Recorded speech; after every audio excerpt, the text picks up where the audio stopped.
information of 500,000 patients. Good evening, I'm Brooke Berry. And I'm Chris Long. Eisenhower Medical Center tells us patient health information was not compromised. KPSB Local 2 mobile journalist Arti Nehru was working the story for us. And the big question, do we know who stole it or why? We don't know who, but hospital employees don't believe that the person was interested in the information on the computer, since a television set was also stolen at the same time. Also, they say because the backup file isn't easily accessible, the chances of someone finding the information is slim. There was no patient health information or treatment information, no medical records. There was no financial credit card or bank information. That's the word from Eisenhower Medical Center as hundreds of thousands of patients receive letters about a computer stolen from the Dolores Hope Outpatient Care Center on Bob Hope Drive. The computer and a television set were taken from the registration and check-in area here. The computer had information on more than 500,000 patients dating back to the 1980s. This included things like the patient's name, age, date of birth, and the last 4 digits of their social security number. According to marketing director Elizabeth Wolahan, it was the CPU tower portion of the computer that was taken on March 11th, but no one noticed for 3 days when they returned to work on Monday. It took nearly 2 more weeks to notify patients. We asked Wolahan why it took so long to get the word out to the public. First, it was checking to determine what was on the computer, and 514,000 people is a significant number of people to notify. It takes quite a bit to organize that. Letters are being mailed out this week to the patients whose information was on the stolen computer. For more information, you can log onto our website, Arti Nehru, KPSPlocal2.com. 2 Valley Elementary schools locked down today because of this. An apartment complex evacuated. This vegetation fire in Mecca happened earlier today. Fortunately, no one was hurt, and the fire burned less than 4 acres. However, there was some concern that winds would push the flames into those schools and into the apartments. Folks who live there tell us there were some very tense moments. The fire was coming up. That was pretty scary. You know, for things, for my house, all the things I have inside. Oh, that was pretty bad, pretty scary. Firefighters were able to put it out in about 2 hours. No word on a cause. And the Clara B. Lodge on Ramon Road that burned down last year will be demolished tomorrow. What's left of it? You may recall someone set it on fire last summer. The city of Palm Springs says the demolition could take 2, maybe 3 days, and that the Agua Caliente Band of Cahuilla Indians are in charge of the demolition effort. New at 5 tonight, a known gang member is now charged with gang raping an 11-year-old Moreno Valley girl. Police say the 19-year-old, along with several others, raped the girl in a Banning Park restroom almost 3 weeks ago. Michael Sykes behind bars now on $1 million bail. Investigators say he and 7 other teenagers took turns raping the girl through the night.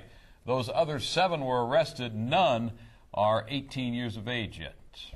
New tonight, former Bell City manager Robert Rizzo and his assistant were indicted today, accused of misappropriating public funds, conflict of interest, and falsifying public documents. Prosecutors say that Rizzo built his city out of more than $6 million.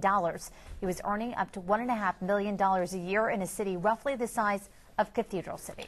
And remember Telecom, the killer whale who was responsible for the death of a trainer last year? Well, she returned to SeaWorld in Orlando for her first show in more than 12 months. The 6-ton orca dragged trainer Dawn Branchow into the water, killing her a year ago. An animal training curator says Telecom has been regularly interacting with trainers and other whales since the attack. Take a look at this video. A local emergency was declared in the town of Hercules, California. That's in the Bay Area. 8 homes threatened by a crumbling hillside you see there. The homeowners can already apply for federal money, and the city can get federal and state aid.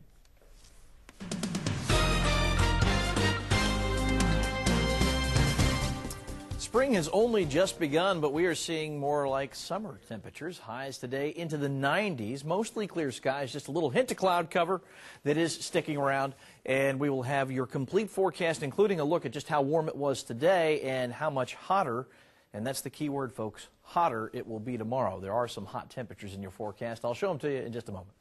Latest now on Libya tonight. The U.S. hands over control of the military mission in Libya to NATO forces. Loyal to Muammar Gaddafi are on the offensive again. They've managed to push rebels out of a port city that's key to oil production and distribution in Libya. Today, NATO airplanes flew over the areas where the fighting was the heaviest. But that air support wasn't enough to turn the tide and push back Gaddafi's fighters. Heavy shelling drove opposition fighters to the east. We are very confident that the coalition that we are a part of will be capable of succeeding in its mission and pushing back Colonel Gaddafi's forces. And in the midst of all this unrest, Libya's foreign minister, Moussa Koussa, arrived in Britain and resigned from his post today. He is expected to seek political asylum. All that unrest overseas is not helping gas prices. They are at their highest level since the summer of 2008. Today in Riverside County, a gallon of regular unleaded will set you back a little more than $4. Last week, we weren't quite at the $4 mark yet, $3.96 a gallon. Last year, we were seeing prices about $3.10 a gallon. And just to put it all into context for you, the highest recorded price was in June of 2008. We paid an average of $4.61 a gallon. So we've scoped out the best prices in the valley. If you're looking to fill up, you can see the locations on the map here. All of the gas stations we found were ARCO locations. They're selling regular unleaded for $3.91 a gallon. You can track the best gas prices in our valley on our website. That's kpslocal2.com. Click on the hot button. And holster your weapons. New tonight, the Coachella Valley Security Academy firing range in Palm Desert is shutting its doors. We have learned the range is closing down. It's unclear when and what happens to the weapons there. The academy opened just last year.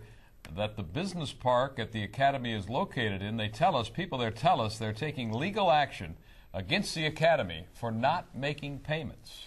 If you're interested in helping your community, making decisions that could affect your life and others, the county has several openings up for grabs. They include positions on county councils in areas like Thousand Palms and Bermuda Dunes. So if you're interested, there's information on our neighborhood website. Just go to kpslocal2.com, click on your neighborhood. Facebook, a social media website used by millions across the world. We enjoy it, and we like the drama, and we're young, and it gives us something to do. Ahead, how the social networking site could lead to depression in some teens. Plus, have you ever thought that colorful foods might be making your child more hyperactive? Tonight, the FDA takes another look at this possible link.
Stocks on a northern journey today following a strong payroll reports that the private sector added more than 200,000 jobs this month. The Dow Jones 30 Industrial Average Day up 74, closing at 12,351. NASDAQ up 20, Standard & Poor's up 9. It's a very big concern for parents tonight, particularly those who have kids who struggle with ADHD. Yeah, as Manuel Gallegos shows us now, the FDA is trying to figure out if there is a link, perhaps, between certain coloring in foods we buy and hyperactivity in kids. Carolyn Ganem is convinced her son David would get hyper and ill after eating artificially dyed food. She remembers a bad reaction after he ate maraschino cherries when he was a kid. Within moments, his behavior turned for the worse completely. He was later diagnosed with attention deficit hyperactivity disorder. Now the FDA is considering whether there is a real link between food coloring and behavior, and whether new warning labels should be placed on the foods kids love, like popular cereals, even mac and cheese. The Center for Science in the Public Interest says food warnings should be just the beginning. It wants a ban on artificial dyes. We believe the evidence is strong enough to warrant getting these worthless substances out of the food supply. The synthetic food dyes in question are petroleum-based. The food industry defends its products, saying the science just isn't there to back up the negative claims. Public health experts agree the dyes do not appear to cause hyperactivity, but for kids with behavioral problems, the FDA has said artificial colors may make their symptoms worse. They get inflammation and autoimmune reactions and are manifested as behavioral, attention, focusing, disruptions. Carolyn Ganem's son is now grown up and still avoids many foods. Because it impacts the total quality of his life. It's now up to the FDA to decide what the next step should be. In New York, Manuel Gallegos, KPSPLocal2.com. And as to that next step, the panel will meet again tomorrow. It will recommend whether the FDA should further regulate dyes, do more studies, or require better labeling on foods. Well, get ready. We're about to pay more for airline tickets. Haven't we been doing that? Here's another one for you. Spirit Airlines is trying to raise some revenue. They're adding fees for travelers who pay for carry-on or checked luggage within 24 hours of departure. If that's you, you'll pay an extra $5. Now, if you try and pay over the phone, it's an extra $10. And if your carry-on doesn't fit inside of the plane, you'll be charged an extra $30. Changes start for travelers who booked on or after March 24th. Have you sniffed around your medicine cabinet of late? Tylenol recalling yet another batch of medication because of a musty, moldy smell. The latest recall includes 34,000 bottles of Tylenol 8-hour extended release caplets. So far, more than 50 million bottles have been recalled for the very same reason. Well, an air show gone wrong, all caught on tape. Ahead, watch as a plane plunges into the water. We'll tell you how the pilot is doing. Plus, why some say Facebook, the largest social networking site, can cause depression in teens. How you can help your teen boost their self-esteem. And our temperatures started to heat up as promised today. 92 in Palm Springs, Indio at 90. We saw 93 in Cathedral City. That's 10 degrees above normal. That's nothing. You haven't seen what tomorrow holds, but you will right after this break. Stick around.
Gas prices are once again on the rise. So what lessons have consumers learned since that last spike?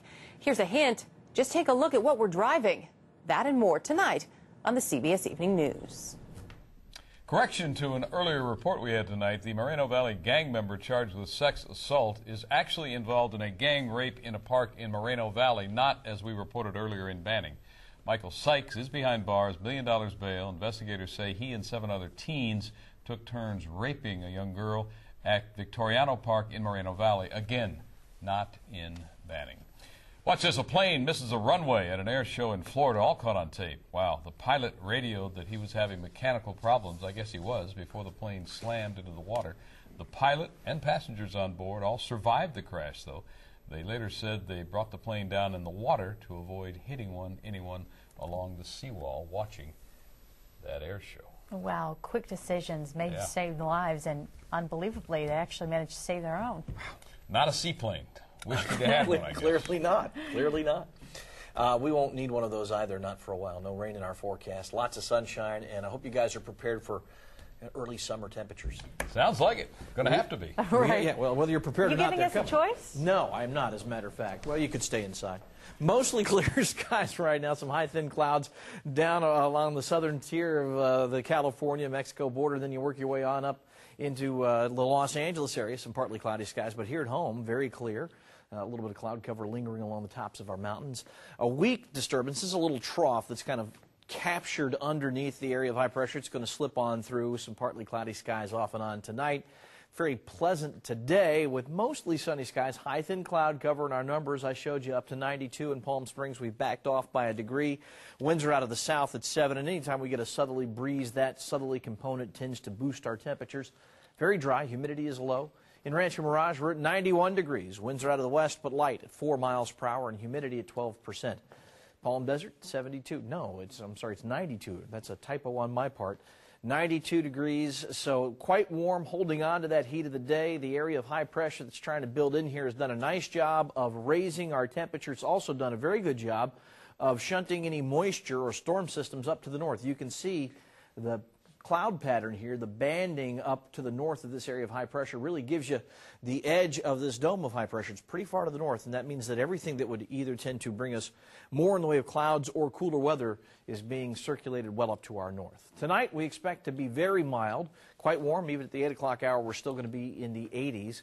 Should be in the mid-70s by the time we roll into the 11 o'clock hour, under mostly clear skies. Again, you will see some passing high cloudiness. The story here for us, much like it was yesterday, this broad area of high pressure continues to build in. And what will happen here over the next couple of days, I think we're going to see less in the way of that high, thin cloud cover. This high is going to basically clear skies out for us very nicely. It will also continue to increase our daytime highs, especially for tomorrow and for Friday. And this is our 7-day planning forecast. We're looking at a high of 96 tomorrow, and in the eastern end of the valley, perhaps around Indio, we could get up very close to 100 degrees. 94 on Friday, so the numbers start to back off. And then, much cooler, we have a weak front that slides through here late Saturday into Sunday.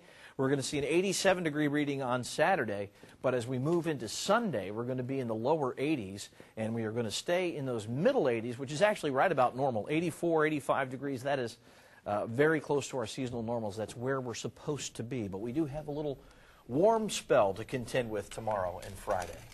Get ready. So I may have some dried parsley and dried basil in the place where I planted some stuff today. Yes, you were talking about putting in your fresh herb garden. You might have dried herbs instead. I may have done that a little too late. Saves you a step. Thanks, Pat. Several hospitals infected by a deadly bacteria. 9 people now dead. Wait till you hear how those patients became infected. But first, why your teen could be depressed if they're logged on to Facebook for too long a period of time. It's a new condition that some teens are dealing with.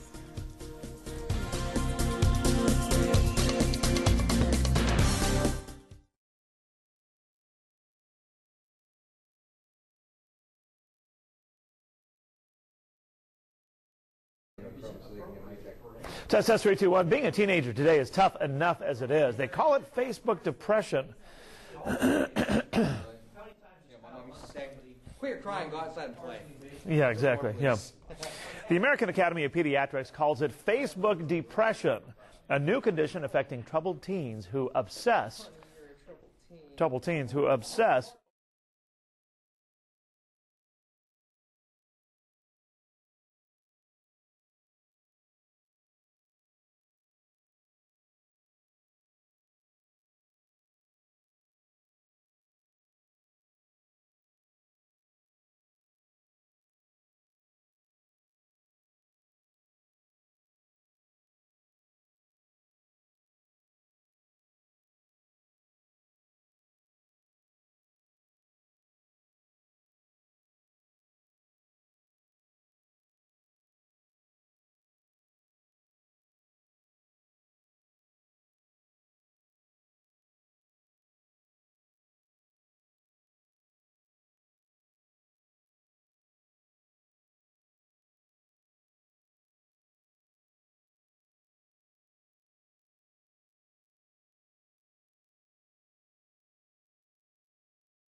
I think most of us would agree that being a teenager is tough enough, but now Facebook could be making it even tougher. KPSB Local 2 mobile journalist Tom Tucker discovered that the social networking site is causing some teens to experience depression. Well, Kristen Brook, the American Academy of Pediatrics, calls it Facebook depression, a new condition affecting troubled teens who obsess over the popular site. Facebook is by far the most popular social network. It seems like everybody's on it, and many users are teens. I think people spend way too much time on it. I think people are sitting in class on it. According to a new article published in the American Academy of Pediatrics, teens who already deal with low self-esteem, Facebook can make them feel worse. Seeing pictures of their friends with smiling faces in fun places and doing cool things, and seeing other Facebook users with more friends. It can make some teens feel like they don't measure up. I struggle with how kids could get depressed out of that and not understanding how they could just walk away from it. The experts say Facebook depression can be worse than what we think of as depression because with Facebook, it's online. Teens can get a skewed view of what is really going on and take things out of context. When an individual looks at Facebook and they take the comments that are made, they have no way of sort of having a perspective on it. And for kids who do experience depression while using Facebook, doctors we spoke to say parents should help teens keep in perspective whatever they see on Facebook. Now, some researchers question Facebook depression and instead believe the depression is simply an extension of what some teenagers are already experiencing. Tom Tucker reporting, KPSP-Local2.com.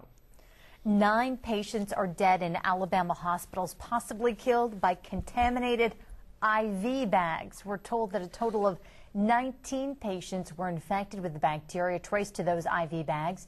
And now the state is trying to figure out how it happened and if it was that bacteria that killed all 9. One of the things that we are working through now in the ongoing investigation is to try to ascertain how many of the 9 deaths were probably attributable to the infection versus how many of them were simply coincidental infection. The IV bags were recalled by the manufacturer last Thursday, but that company is not talking. Ladies, you'll want to hear this. A high-carb diet raises the risk of heart disease for women. That, according to researchers at Italy's National Cancer Institute. Experts recommend women reduce the amount of carbs that break down into sugars such as white bread, cornflakes, white rice. The study found men did not have a similar risk. But that study in Italy didn't mention anything about pizza or pasta. Yeah, which they like over there. Yeah. Figure that out. You can always find a contradicting study, can't you? It's a video getting a lot of attention today. Ahead, watch it and decide for yourself. Are these toddlers actually talking to each other?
To show you this video because it's really cute, and it's also got a lot of people talking on our Facebook page. Big question people are asking: are these children really having a conversation with each other? Some people say yes, others say no. These are twin baby boys. The video was uploaded last month, but since then it's gotten more than 1 million hits on YouTube. And don't forget, you can follow us on Facebook. Just search for KPSP Local 2. You can leave your comments there as well. Sounds like many a conversation in the newsroom, I'll tell you. Cute. Don't always understand it. What would they be discussing, I wonder, at that tender age? Diaper preference? How bad the formula was yesterday? I'm ready for pull-ups. Mom isn't giving them to me. 96 degrees tomorrow, pushing the season just a touch for both tomorrow and Friday. We cool off into the weekend. Good weather for the Kraft Nabisco. CBS Evening News next. We're back at 6. We'll see you in 30 minutes.